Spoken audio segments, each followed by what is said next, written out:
अस्सलाम वालेकुम। आज का हमारा लेक्चर है ग्लाइकोलाइसिस पाथवे, जिसको लेके हम डिस्कस करेंगे। उससे पहले हम कुछ चीजें देखेंगे ताकि हम उसको अच्छे से समझ सकें। बेसिकली ग्लाइकोलाइसिस पाथवे होता क्या है उसको हम बाद में डिस्कस करेंगे। उससे पहले कुछ चीजें हैं जिनको डिस्कस करना बहुत ज्यादा इम्पोर्टेंट है।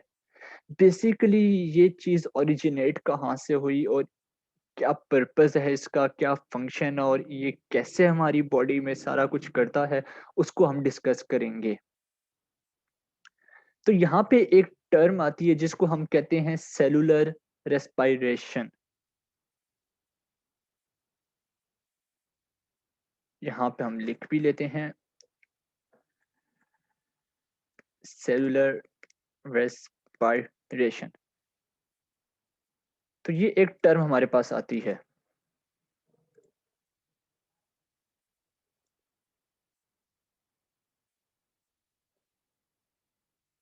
सेलुलर रेस्पिरेशन, अब ये क्या चीज होती है?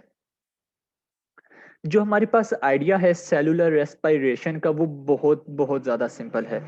इसका क्या मतलब है कि जो ह्यूमन बींग्स यानी कि हम क्या करते हैं, हम फूड खाते हैं, और जो पार्ट ऑफ फूड होती है, जो उसकी फ्रेग्रेंस होती है आफ्टर डाइजेशन जो होती है, वो कहाँ जाती है? वो रीच करती है हमारे सेल्स को, जो हमारे बॉडी के अंदर सेल्स होते हैं ऑफ कोर्स। तो inside the cell of all those molecules broken down into macro molecules. तो जो हमारे पास बेसिकली उस डाइजेशन के बाद जो फूड की मतलब जो उसके जो हमारे सेल तक पहुंचते हैं, उसके बाद वो जो मॉलिक्यूल्स होते हैं वो ब्रोक डाउन हो जाते हैं किसके अंदर? मैक्रो मॉलिक्यूल्स के अंदर।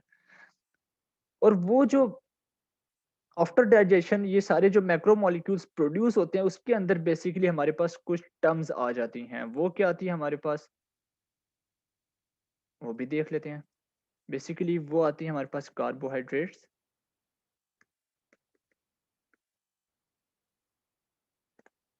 And lipids. उसके अलावा हमारे पास आ जाती है प्रोटीन।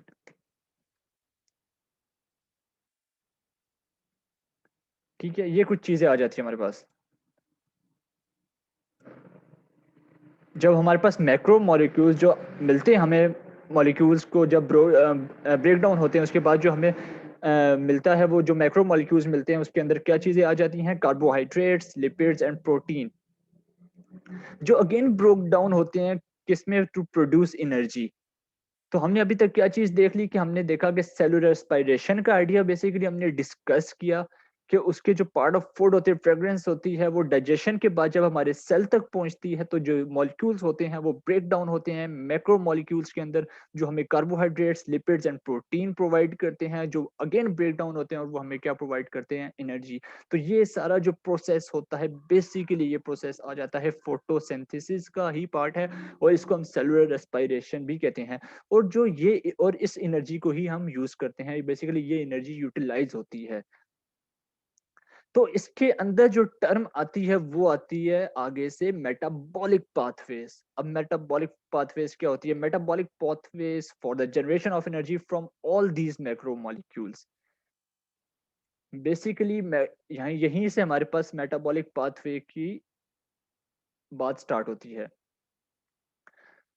अब अगर हम देखें कि मेटाबॉलिक पाथवेज में आगे से दो पाथवे आ जाते हैं, एक हमारे पास आ जाता है कैटाबॉलिक पाथवे और एक हमारे पास आ जाता है एनाबॉलिक पाथवे। अब इन दोनों के बीच में डिफरेंस क्या है?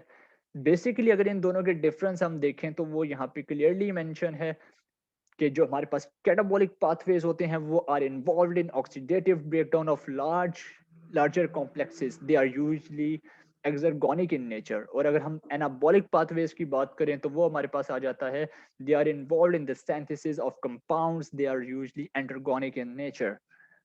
तो अब यहाँ पे बात ये आती है कि एक्सर्गोनिक क्या होता है हमारे पास और एंटरगोनिक क्या होता है। तो जो बेसिकली हमारे पास ये टर्म है एक्सर्गोनिक, इसको हम कहते हैं कि ये बेसिकली हमारे पास है free energy of products is lower than that of reactants. ठीक है, अगर हम रिएक्शन की बात करें, क्योंकि ऑब्वियसली बात है हम बायोकेमिस्ट्री को भी इसके अंदर डील कर रहे हैं। बेसिकली बायो इन्फॉर्मेटिक्स है ही ये चीज़ कि इसके अंदर बायोलॉजी भी इन्वॉल्व हो जाती है, केमिस्ट्री भी इन्वॉल्व हो जाती है। वो अलग बात है कि हमें केमिस्ट्री बहुत बोरिंग लगती है, लेकिन हमें इसको यहाँ पे इन्वॉल्व करना पड़ रहा है, क्योंकि बेसिकली बायो इन्फॉर्मेटिक्स में सब कुछ आ जाता है। आपके पास बायोलॉजी, केमिस्ट्री, कंप्यूटर इन्वॉल्व हो जाता है, मैथमेटिक्स इन्वॉल्व हो जाती है। तो ये सारा कंसेप्ट मिला के हमारे पास क्या बनता है, एक बायो इन्फॉर्मेटिक्स बनता है। तो बेसिकली जो अभी चीज़ हम डिस्कस करें, इसके अंदर बायो भी इन्वॉल्व है और केमिस्ट्री भी इन्वॉल्व है। तो जो अगर हम केमिस्ट्री की बात करें तो वहाँ पे रिएक्टेंट्स आते हैं और प्रोडक्ट्स आते हैं, कि जो चीज़ हम पहले दे रहे होते हैं वो हमारे पास रिएक्टेंट्स होते हैं, और उससे हमें क्या मिलते हैं, ऑब्वियस सी बात है, प्रोडक्ट्स मिलते हैं।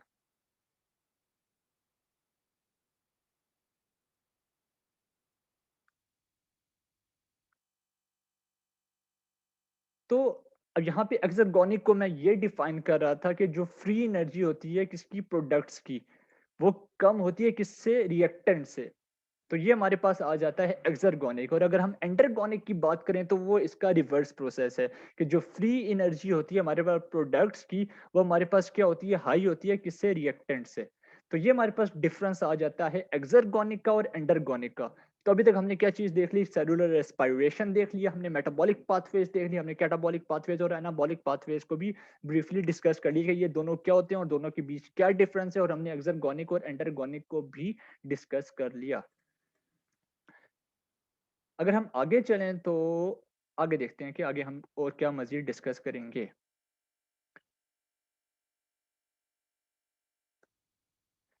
Characteristics of metabolism. तो यहाँ पे कैरेक्टरिस्टिक्स आ जाती हैं किसकी, मेटाबॉलिज्म की। बेसिकली अब ये क्या होता है, metabolic pathways are mostly irreversible. Irreversible से क्या मतलब है, अगर आपने केमिस्ट्री पढ़ी है तो आपको इस चीज का कंसेप्ट होगा कि बेसिकली रिवर्सिबल रिएक्शंस क्या होते हैं और इरिवर्सिबल रिएक्शंस कौन से होते हैं। रिवर्सिबल रिएक्शंस वो होते हैं जो आप बार बार परफॉर्म कर सकते हो, लेकिन जो इरिवर्सिबल रिएक्शंस होते हैं वो एक दफा ही अकर हो सकते हैं। तो मेटाबॉलिक पाथवेज क्या है, आर मोस्टली इरिवर्सिबल। अब जो यहाँ पे बात आती है वो आती है, every metabolic pathway has a committed first step and all the metabolic pathways are regulated. Metabolic pathways in eukaryotic cells occur in specific cellular locations. अब यहाँ पे वो क्या कह रहे हैं कि जो metabolic pathways होते हैं यूकेरियोट सेल्स में जो अकर होते हैं, वो स्पेसिफिक जो इनकी सेलुलर लोकेशंस होती हैं, वहां पे ये सारे पाथवेज अकर होते हैं। तो ये कुछ कैरेक्टरिस्टिक्स आ जाती हैं किसकी, मेटाबॉलिज्म की। तो अब हम आते हैं अपने टॉपिक की तरफ, क्योंकि ग्लाइकोलाइसिस से पहले वो सारी चीजें डिस्कस करना बहुत जरूरी थी, क्योंकि वो टर्म्स इसके साथ लिंक होती हैं। तो यहाँ पे अब हम बात करते हैं बेसिकली ग्लाइकोलाइसिस क्या होता है हमारे पास। ग्लाइको यहाँ पे अगर आप देखें तो यहाँ पे दो वर्ड हैं, एक है हमारे पास ग्लाइको और एक है लाइसिस। ग्लाइको मींस आप ये समझ लें, शुगर आप कह सकते हैं, आप ग्लूकोज कह सकते हैं इसको।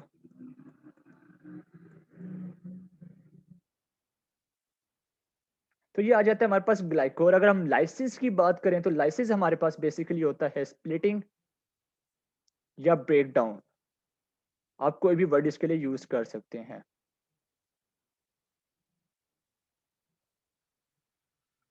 तो यहाँ पे हमने क्या देखा कि बेसिकली ग्लाइकोलाइसिस का मतलब क्या है। ग्लाइकोलाइसिस बेसिकली है कि शुगर या ग्लूकोज के मॉलिक्यूल्स को क्या करना, स्प्लिट करना, उसको ब्रेक डाउन करना। तो ये हमारे पास पूरा प्रोसेस है ग्लाइकोलाइसिस का। तो ये हमें ग्लाइकोलाइसिस का मतलब तो पता चल गया कि वो क्या होता है। अब इसके अंदर हमने ये चीज समझनी है कि बेसिकली इसके अंदर होता क्या है। इसके अंदर ऑब्वियस सी बात है, कुछ केमिकल रिएक्शंस इन्वॉल्व होते हैं, लेकिन हमने ये भी देखना है कि वो केमिकल रिएक्शंस इन्वॉल्व तो होते हैं, लेकिन वो हमें देते क्या है, उससे हमें क्या मिलता है। तो वो चीज बहुत ज्यादा इंपॉर्टेंट है जिसको हम अभी डिस्कस करेंगे।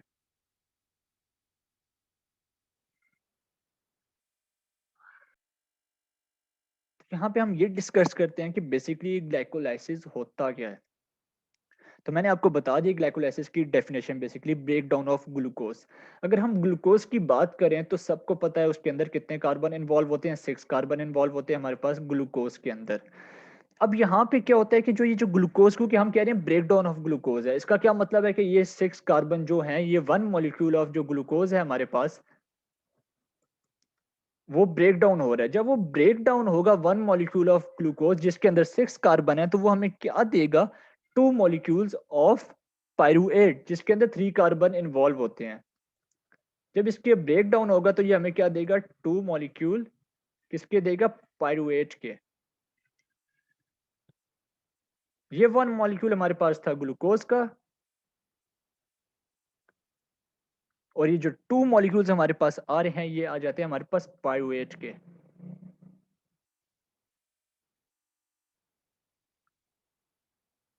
तो ये बेसिकली हमारे पास पूरा प्रोसेस है ग्लाइकोलाइसिस का, के हमारे पास जो 1 मॉलिक्यूल ऑफ ग्लूकोज है उसके जो 6 कार्बन हैं वो स्प्लिट होते हैं 3 कार्बन में, जो हमें प्रोवाइड करते हैं 2 मॉलिक्यूल्स ऑफ पायरुवेट। तो ये हमारे पास ग्लाइकोलाइसिस का पूरा प्रोसेस है। अगर हम इसकी इक्वेशन लिखना चाहें तो वो कुछ इसकी इक्वेशन ऐसी बनेगी, वो भी आपको मैं बता देता हूँ।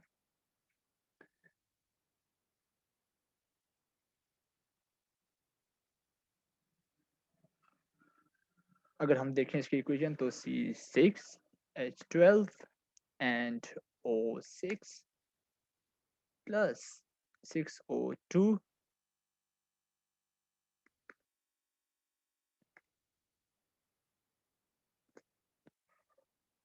6CO2 plus 6H2O plus 3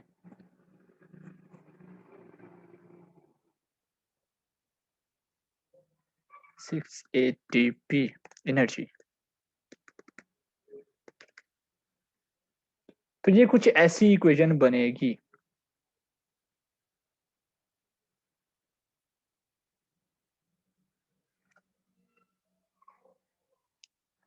और ज़रूरी नहीं है कि आप इस इक्वेशन को माइंड में रखो, ये सिर्फ़ आपको बताने की हद तक है कि बेसिकली ये सारी चीज़ इसके अंदर हो रही है।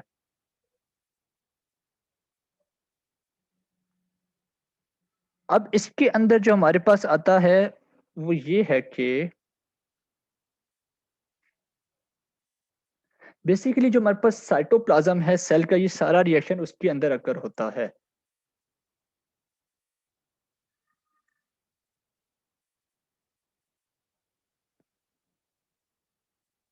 तो ये हमारे पास जो परफ़ॉर्म हो रहा होता है, ये साइटोप्लाज़्म ऑफ सेल के अंदर ये सारा जो रिएक्शन है ये परफ़ॉर्म हो रहा होता है।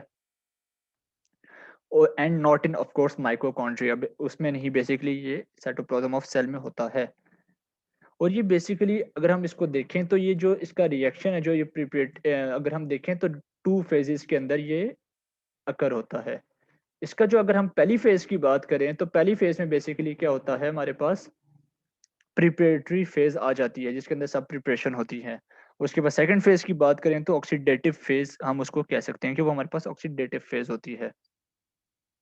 और जो अगर हम बात करें कि हमारे पास इससे क्या हमें मिलता है, बेसिकली एटीपी मिलता है।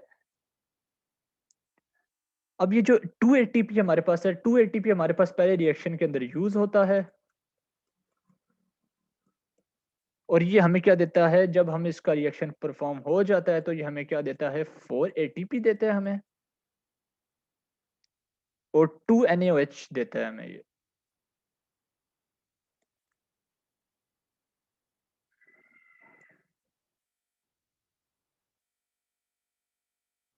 तो ये सारा प्रोसेस होता है बेसिकली।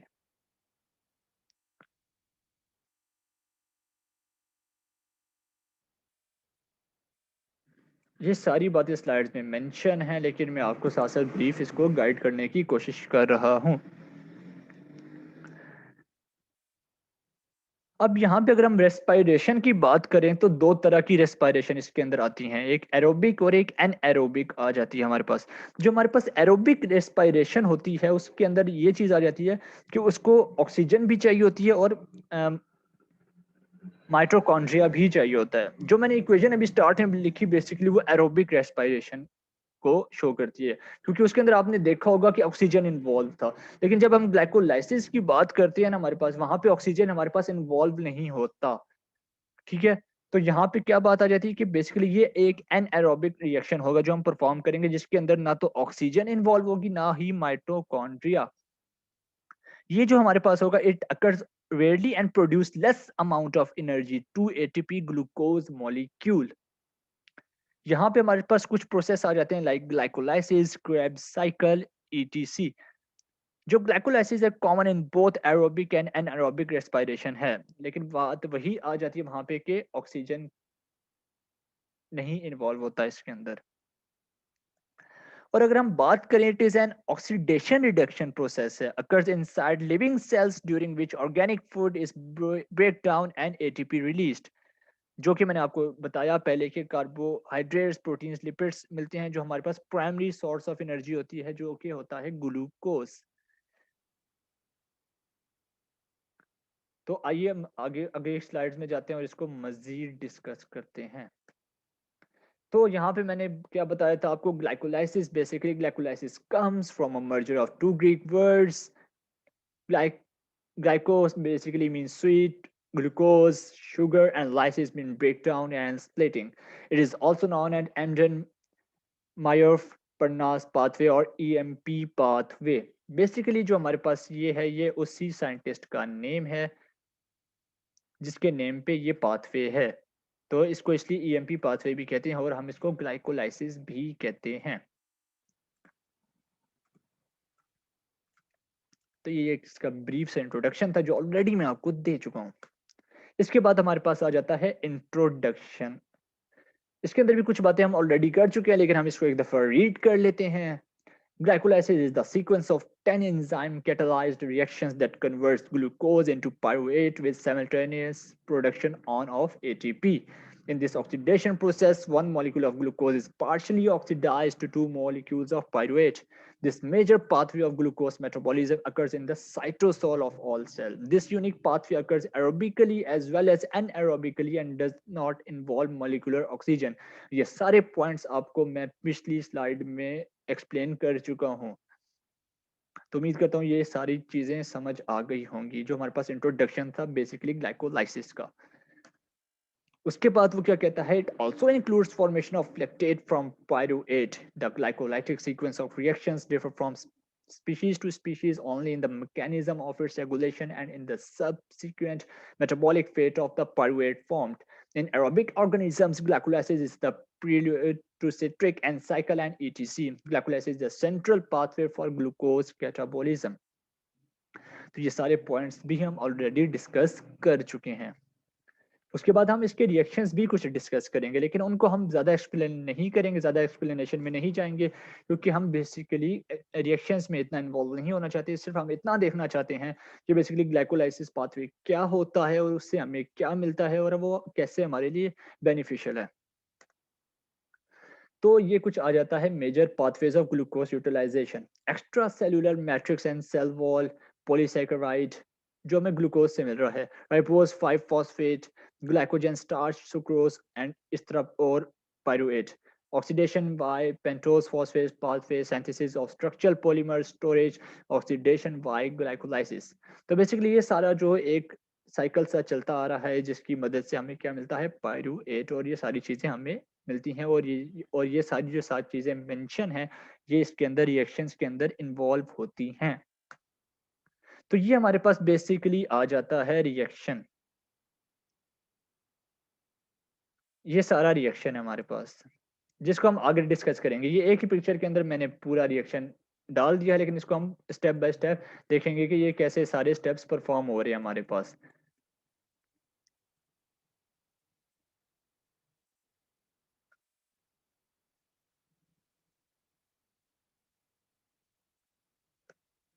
उसके बाद हमारे पास आ जाते हैं, जैसे कि मैंने कहा कि जो ग्लाइकोलाइसिस है वो 2 फेजेस में डिवाइड होता है। Glycolysis leads to break down of 6 glucose into molecules of 3 carbon pyruvate with the enzyme catalyzed reactions being bifurcated or categorized into 2 phases.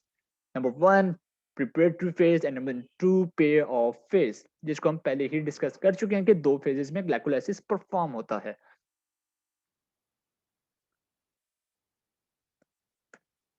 उसके बाद आ जाते हैं इसका जो फर्स्ट फेज है हमारे पास, preparatory phase. It consists of the first 5 steps of glycolysis in which the glucose is enzymatically phosphorylated by ATP to yield fructose 1,6 biphosphate.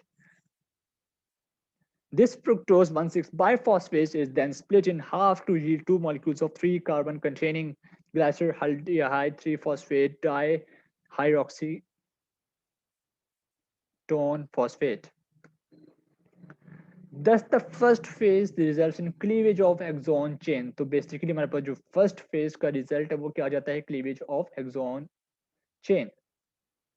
This cleavage requires an investment of 2 ATP molecules to activate the glucose molecule and prepare it for its cleavage into 3 carbon compound.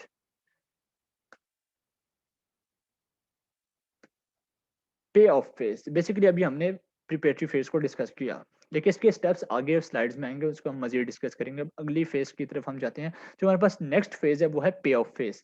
This phase constitutes the last 5 reactions of glycolysis. This marks the release of ATP molecules during conversion of glycerol 3-phosphate to 2 molecules of pyruvate.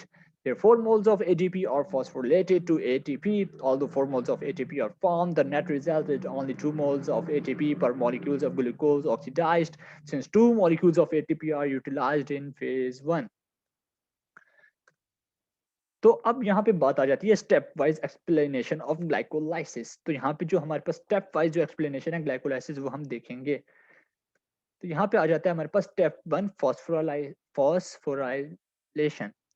अब यहाँ पे मैंने एक diagram बनाई है जो आपको मैं दिखाना चाहूंगा आपकी कन्वीनियंस के लिए। अब वो डायग्राम क्या है वो देखते हैं। वो डायग्राम कुछ ऐसे है ग्लाइकोलाइसिस। अगर हम इसकी बात करें कि फर्स्ट पिक्चर में आपको एक ग्रैंड मदर नजर आ रही होंगी और सेकंड पिक्चर में आपको एक लड़का नजर आ रहा होगा। तो अगर हम फर्स्ट पिक्चर को एज अ फेज 1 कंसीडर करें और पिक्चर 2 को एज अ फेज 2, अब यहाँ पे बात, अब ये क्यों किया है मैंने, अगर रिएक्शंस आप लोग याद रखना चाहते हो, आप उसके एंजाइम याद रखना चाहते हो, आप उसके जो कैटालिस्ट यूज हो रहे हैं वो याद रखना चाहते हो, आप जो रिएक्शंस के थ्रू हमें मिल रहा है अगर आप वो नेम्स याद रखना चाहते हो, तो ये डायग्राम आपको काफी ज्यादा हेल्पफुल होगी। इसके अंदर आ जाता है ग्लाइकोलाइसिस। अगर हम फर्स्ट फेज की बात करें तो great grandmother throws fresh fruit dish and go by picking pumpkins to prepare pies. तो इसके जितने भी वर्ड्स हाईलाइट हुए हुए हैं हमारे पास, ग्रेट का जी, ग्रैंड मदर का जी, थ्रोज, फ्रेश का एफ आर, फ्रूट का एफ आर यू, डिश का डी आई, इसी तरह जो भी वर्ड हाईलाइट्स हुए हुए हैं उनकी मदद से हम ये चीजें याद रख सकते हैं। अब यहाँ पे देख सकते हैं फर्स्ट जी से हमारे पास ग्लूकोज आ जाएगा, सेकंड जी से हमारे पास ग्लूकोज 6 फॉस्फेट आ जाएगा, एफ आर से हमारे पास फ्रुक्टोज 6 फॉस्फेट आ जाएगा, एफ आर यू से हमारे पास फ्रुक्टोज 1,6 बायोफॉस्फेट आ जाएगा, डी आई से हमारे पास dihydroxyacetone phosphate D H A P आ जाएगा हमारे पास। अगेन जी से हमारे पास ग्लाइसरल 3 फॉस्फेट आ जाएगा हमारे पास, और बी से हमारे पास 1,3 बायोफॉस्फोग्लाइसरेट आ जाएगा, पी से हमारे पास 3 फॉस्फोग्लाइसरेट आ जाएगा। उसके बाद पम्पकिंस के पी से हमारे पास फॉस्फोग्लाइसरेट आ जाएगा, एंड प्रिपेयर पाइस से हमारे पास फॉस्फोनोल पायरुएट हमारे पास आ जाएगा, पीईपी जो हमारे पास यहाँ पे है। तो ये हमारे पास फर्स्ट फेज, इस तरह हम इसको अगर याद रखना चाहें तो हम इजीली याद रख सकते हैं। इसी तरह अगर हम सेकंड की बात करें तो he put the phone and try to get the plastic plate to eat pie. तो इसके अंदर भी हम आराम से याद रख सकते हैं, एच से हेक्सोकाइनेस, पुट के पी से फॉस्फोफ्रुक्टो आइसोमरेज, फोन के पीएचओ से हमारे पास फॉस्फोफ्रुक्टोकाइनेज, एंड के ए से एल्ड्रोलेस, ट्राई टीआरआई से ट्रायोज फॉस्फेट आइसोमरेज, गेट के जी से हमारे पास ग्लाइसरल डी 3 फॉस्फेट डीहाइड्रोजिनेस, और प्लास्टिक के पी से हमारे पास आ जाएगा फॉस्फोग्लाइसरोकाइनेज, प्लेट के पी से हमारे पास आ जाएगा ग्लाइसरोमुचेस, ईट के ई से हमारे पास एनोलेस, एंड पाई से हमारे पी आई से हमारे पास पायरुवेट काइनेस। तो इसकी मदद से हम अपने रिएक्शंस और उनके नेम्स को याद रख सकते हैं। तो ये डायग्राम काफ़ी यूज़फुल होगी हमारे पास ग्लाइकोलाइसिस पाथवे के रिएक्शंस को समझने के लिए। तो हम आ जाते हैं वापस अपनी स्लाइड्स पे। तो ये हमारे पास है स्टेप 1, जिसके अंदर क्या हो रहा है, phosphorylation. Glucose is phosphorylated by ATP to form sugar phosphate. This is an irreversible reaction and is catalyzed by hexokinase. Thus, the reaction can be represented as follows. जो कि ग्लूकोज जो हेक्सोकाइनेज हमारे पास कैटालाइज यूज हो रहा है, जो ATP से ADP में कन्वर्ट हो रहा है, और जो हमें क्या दे रहा है, ग्लूकोज 6 फॉस्फेट।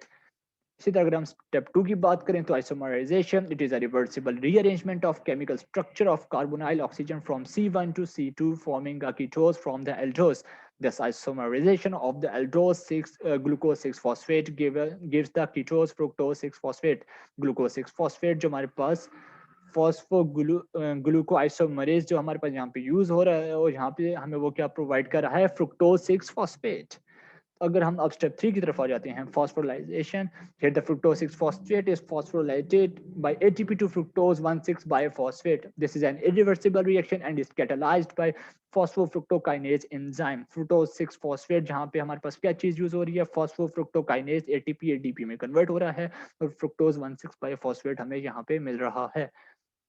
स्टेप 4 में हमारे पास ब्रेक डाउन हो रहा है, this 6 carbon sugar is cleave to produce 3 carbon molecules, glyceraldehyde 3 phosphate GAP and dihydroxyacetone phosphate DHAP। This reaction is catalysed by aldolase. हमारे पास यहाँ पे ब्रेक डाउन हो रही है फ्रुक्टोज 1,6 बाइफॉस्फेट की, यहाँ पे एल्डोलेज से वो कैटलाइज्ड हो रहा है रिएक्शन, वो हमें ग्लाइसरॉल्डिहाइड 3 फॉस्फेट दे रहा है और डाइहाइड्रोक्सीटोन फॉस्फेट दे रहा है जो हमारे पास ट्राइओस फॉस्फेट आइसोमरेज है। यहाँ पे स्टेप 5 आ जाता है हमारे पास isomerisation, D hydroxytone phosphate is oxidized to form glyceraldehyde 3 phosphate. This reaction is catalyzed by triose phosphate isomerase enzyme. यहाँ पे 2 glyceraldehyde 3 phosphate हो रहा है हमारे पास यूज, और triose phosphate isomerase catalyzed use हो रहा है जो हमें डी हाइड्रोक्सीटोन फॉस्फेट दे रहा है। यहाँ पे हमारे पास ये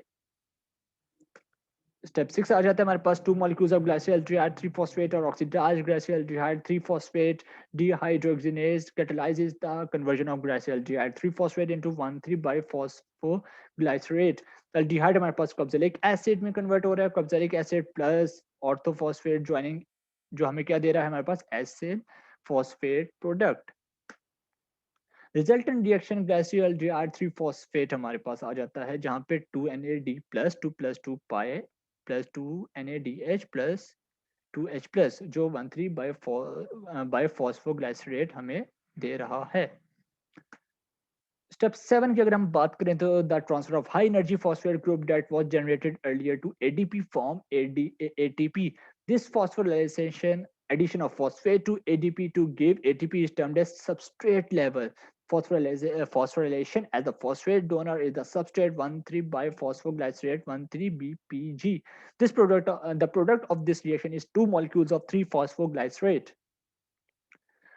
और यही हमारे पास रिएक्शन आ गया 1,3 phosphoglycerate kinase first substrate level phosphorylation 2 ATP for 3 phosphoglycerate।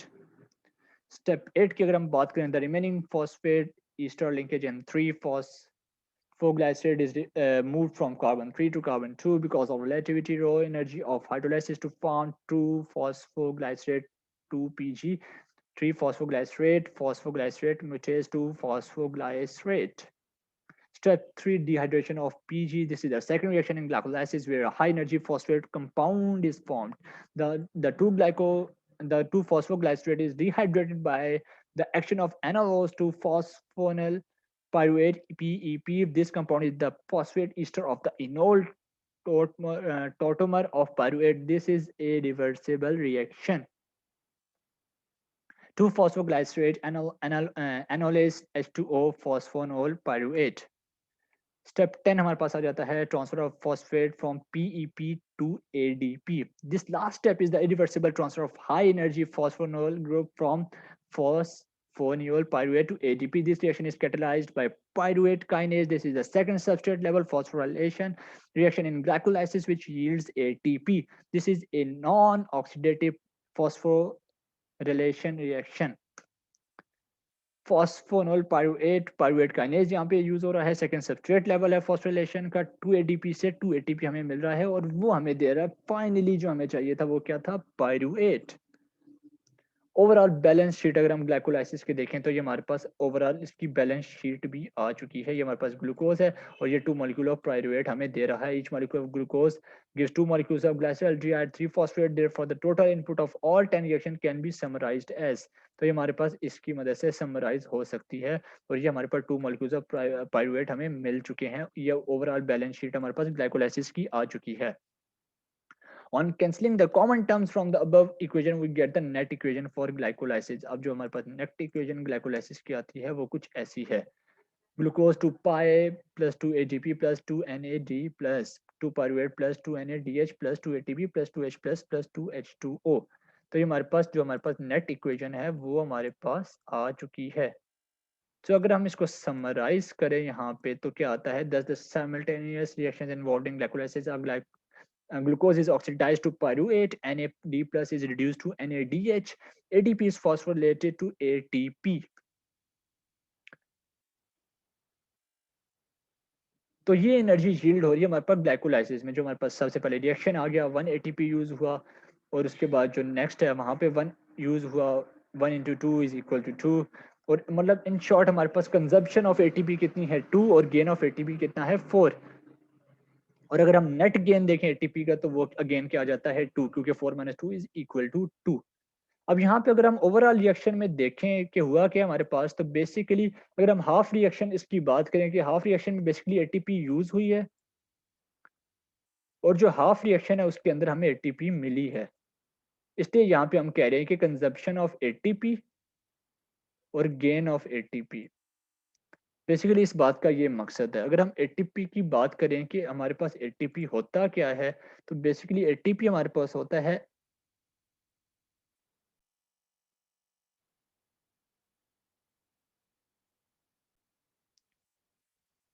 Adenosine triphosphate. तो ये बेसिकली हमारे पास क्या आ जाता है एटीपी। तो यहाँ से हमें ये चीज़ भी क्लियर हो चुकी है। तो अगर अब हम इसको समराइज करने पे आए तो हम कुछ चीज़ें डिस्कस कर लेते हैं अगेन, कि अगर हम इसको देखें कि बेसिकली ग्लाइकोलाइसिस हमारे पास एक प्रोसेस होता है जो कन्वर्ट करता है ग्लूकोज को पायरुवेट में। और अगर हम फर्दर देखें इस चीज़ को तो ग्लूकोज बेसिकली जो पायरुवेट है वो कन्वर्ट किस में हो जाता है एसिटल OA। तो बेसिक और जब एसिटल OA हमें मिलता है then finally from electron transport, जिसको हमने यहाँ पे डिस्कस नहीं किया, लेकिन मैं वैसे ही आपको यहाँ पे एक इंफॉर्मेशन दे रहा हूँ कि जो अगर हम फाइनली इसको देखें जो हमें पायरुवेट अगेन, क्योंकि मैं कह रहा हूँ कि फर्दर पायरुवेट जो है हमारे पास वो कन्वर्ट होता है किसमें एसिटल OA। और देन फाइनली अगर हम उसको देखें तो जो इलेक्ट्रॉन ट्रांसपोर्ट चेन होती है वो क्या होती है ट्रांसपोर्टेड इनटू जीन। तो ये काफ़ी इंपॉर्टेंट प्रोसेस था जिसको हमने यहाँ पे डिस्कस किया। बेसिकली ग्लाइकोलाइसिस हमारे पास ब्रेन के अंदर, ब्रेन के जो सेल है बेसिकली उसके लिए बहुत बहुत ज़्यादा मैटर करता है। तो यहाँ से हमने क्या चीज़ देख ली कि ग्लूकोज जो हमारा 6 कार्बन वाला मॉलिक्यूल होता है, वो मॉलिक्यूल ग्लूकोज एक मॉलिक्यूल जब इसका ग्लाइकोलाइसिस होता है तो 3 कार्बन वाला मॉलिक्यूल जो पायरुविक एसिड है उसके 2 मॉलिक्यूल हमें मिलते हैं। तो ये बेसिकली हमारे पास पायरुवेट में कन्वर्ट होता है। और मैंने जैसे कि बता दिया आपको, हाफ स्टेप में हमारे पास एटीपी यूटिलाइज होता है और हाफ स्टेप में हमें एटीपी मिलता है। तो ये वैसे, और हमने साथ साथ इसके सारे प्रोसेस भी डिस्कस कर लिए, और ये हमारे पास एनारोबिक रिएक्शन होता है क्योंकि इसके अंदर ऑक्सीजन क्या होती है एब्सेंट होती है। उसके बाद हम और क्या चीज़ें देख लेते हैं कि और हमने क्या चीज़ें देखी इसके बारे में कि जो हमारे पास है जो ये है take place in all cell of the body, enzyme present in cytosol, fraction of cell है। और हमने इसके अंदर देखा कि major pathway for ATP synthesis in tissue lacking mitochondria like RBC. RBC से क्या मुराद है, red blood cells. Glycolysis is very important for brain cell. इस पॉइंट को आपने हमेशा माइंड में रखना है, ये बहुत इंपॉर्टेंट बात है कि glycolysis is very important for brain cell. उसके बाद अगर हम इसको देखें और कुछ टर्म्स इसके अंदर, तो बेसिकली क्या है कि जो एक्टिव इन ऑल टिश्यूज होते हैं इसको ऑक्सीजन की नहीं ज़रूरत। और जो इम्पोर्टेंट फॉर एटीपी प्रोडक्शन है कि इसके अंदर डिप्लीटेड ऑक्सीजन होता है, एग्जॉस्टेड मसल्स, सेल्स लैकिंग अ माइटोकॉन्ड्रिया, आरबीसी जो मैंने रेड ब्लड सेल्स की आपको बात बता दी। और इसके अंदर 10 स्टेप्स इन्वॉल्व होते हैं, एंजाइम्स एंजाइमेटिक स्टेप्स होते हैं, थ्री रिवर्सिबल एंजाइमेटिक स्टेप्स होते हैं, और जो 2 स्टेप्स आते हैं जिसके अंदर कंजप्शन होती है टीपी की। और एक स्टेप में हमारे पास बाकी जो स्टेजेस हमारे पास आते हैं, बेसिकली 2 स्टेजेस आते हैं। एक स्टेप में हमारे पास कंजम्पशन होती है एटीपी की, और एक स्टेप में एक्वायर होता है हमारे पास एटीपी। मतलब एक स्टेप में कंजम्पशन होती है एटीपी की, और एक स्टेप में होता है हमारे पास जो हमारे पास स्टेज है उसमें होता है हमारे पास एटीपी गेन होता है। तो बेसिकली ये सारा था ग्लाइकोलाइसिस पाथवे का प्रोसेस और उसकी एक्सप्लेनेशन और उसके स्टेप्स और उसकी इंपॉर्टेंस और उसके यूजेस। और जो कुछ हमने डिस्कस किया, उम्मीद करता हूँ आपको ये सारी चीज़ें क्लियर हो चुकी होंगी। So thank you so much.